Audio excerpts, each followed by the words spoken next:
नमस्कार दोस्तों क्या आप सोच सकते हैं किसी पुलिस वाले के पास 100 करोड़ रुपए हों?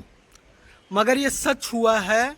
ये हुआ है दिल्ली में एक नारकोटिक डिपार्टमेंट से पुलिस पहुंचती है एक घर में, और वहाँ कोई होता नहीं, एक महिला होती है, और वहाँ पे गांजा जो है उसके घर में इम्प्लांट करती है, मतलब डालती है, और फिर उस महिला से करती है आपके घर में जो है गांजा मुझे मिला है और आपको अब जेल जाना पड़ेगा। अगर आपको जेल नहीं जाना है तो आप मुझे 25 लाख रुपए दो। 25 लाख।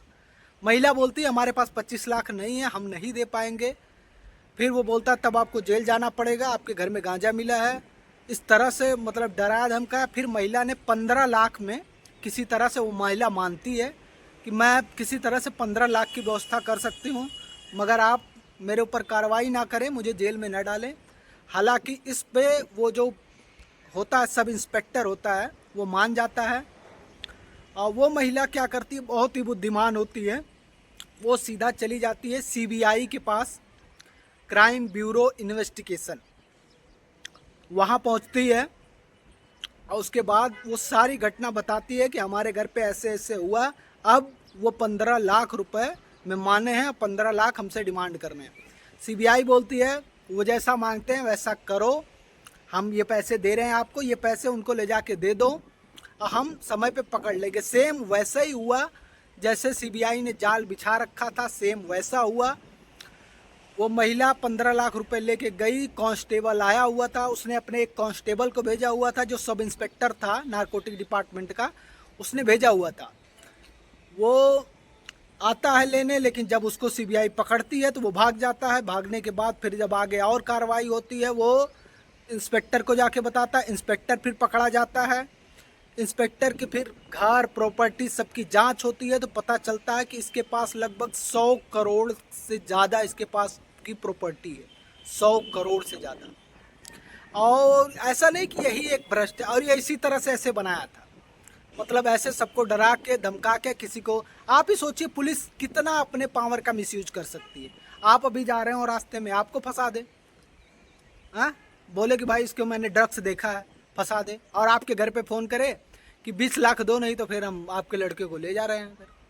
और आपको थाने में क्या दुर्गति करेंगे, लड़के को जिंदा छोड़ेंगे कि वहीं मार डालेंगे कि एनकाउंटर कहीं ले जा कर देंगे, कोई पता नहीं। तो पुलिस ऐसी है, और ये सच्ची घटना है, अपने दिल्ली की है। ये हमारी पुलिस है, भारत की पुलिस है, जिसपे हम कहते हैं ना भाई हाँ पुलिस, ये इस तरह से खोखली पुलिस है।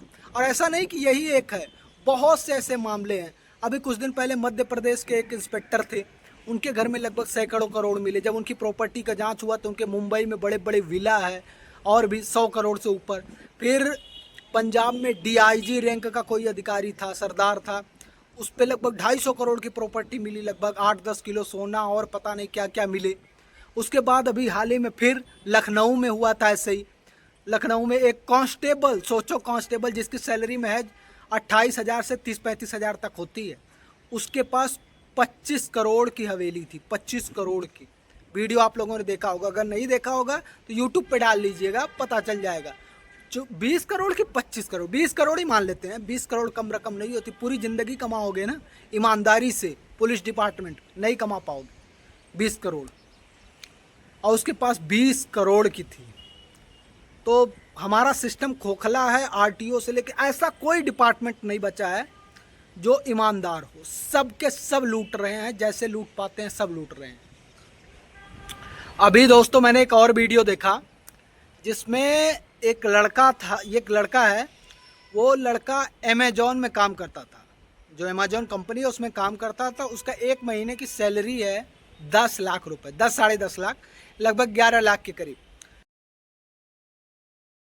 यस जहां आपकी तनख्वाह 10,87,500 रुपए प्रति माह थी। यस सर, अमेजॉन आयरलैंड में था मैं। क्यों निकाल दिया उन्होंने आपको नौकरी से? सर उन्होंने नहीं निकाला था, मैंने रिजाइन किया था नौकरी में। अगर आप 10,87,000 रुपया पर मंथ कमा रहे थे, अमेजन में थे, अमेजन पूरी दुनिया की पॉलिसीज को रेगुलेट करता है। Yes sir. अमेजन जो है वह ऑर्गेनाइजेशन है जिससे कम से कम 50-60 देशों की राजनीति प्रभावित होती है, सत्ता का केंद्र Yes, है। और जाहिर है कि 10,87,000 तो यहाँ पर आप रिटायरमेंट पर भी नहीं पाने वाले हैं, सेक्रेटरी बन जाएंगे तब भी नहीं मिलेगी। फिर ऐसा कौन सा लालच है, क्योंकि जब कोई व्यक्ति ऐसी जगह से आ रहा होता है तो दो संदेह पैदा होते हैं। Yes sir. पहला कि आप कॉर्पोरेट इंस्टॉल से, आप दरअसल उनकी तरफ से यहाँ नियुक्त किए जा रहे हैं। दूसरा, आपकी जो मंशाएं हैं वे संदिग्ध हैं। मेरे इन दोनों आशंकाओं को निर्मूल सिद्ध कीजिए। सर मेरा जो व्यक्तिगत कारण था नहीं, Amazon- पहला तो ये बताइए कि आप अमेजन इंस्टॉल नहीं है ब्यूरोक्रेसी के लिए, ये कैसे सिद्ध करें? सर मेरा कोई कनेक्शन अमेज़ॉन से जब मैंने रिज़ाइन किया उसके बाद से नहीं रहा है, और सारे रिकॉर्ड्स ऑफिशियल हैं उनकी साइट पर, और उन्होंने प्रॉपरली जाहिर है कि एक आईटी sir. कंपनी जब किसी को निकालेगी तो ये सारे ट्रेल्स तो बनाएगी, यस सर। इससे तो कुछ सिद्ध नहीं होता। सर कोई व्यक्ति 11 लाख रुपया प्रति माह कमा रहा हो, यस उसके बाद वो 75,000 रुपए की नौकरी के लिए आए, तो उसके विषय में संदेह पैदा होगा। Yes sir. सबसे पहले जो मेरे डिजिटल ट्रेल्स जो होंगे, फुटप्रिंट्स होंगे, उनमें ये बात जाहिर हो जाएगी कि मेरा इस तरह का कोई इरादा नहीं है, ना ही अमेज़ॉन की तरफ से मुझे इस तरह के किसी मोटिव के साथ यहाँ नियुक्त किया जा रहा है। और दूसरी बात सर, इसकी कोई गारंटी नहीं है कि अगर वो मुझे गवर्नमेंट जॉब के लिए भेज रहा है जिस उद्देश्य से, मैं उसमें 100% सफलता की कोई गारंटी नहीं है।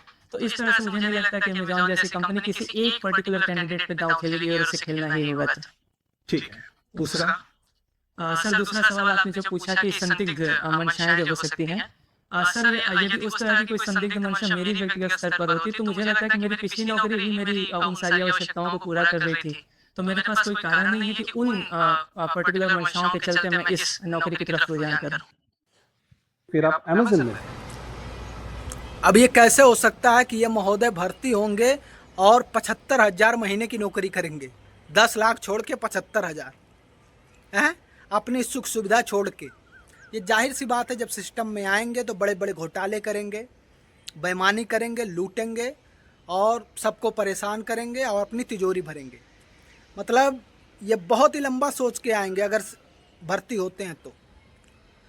फिलहाल दोस्तों ये सब कहानी है, फिर मिलता हूँ मैं अगले वीडियो में।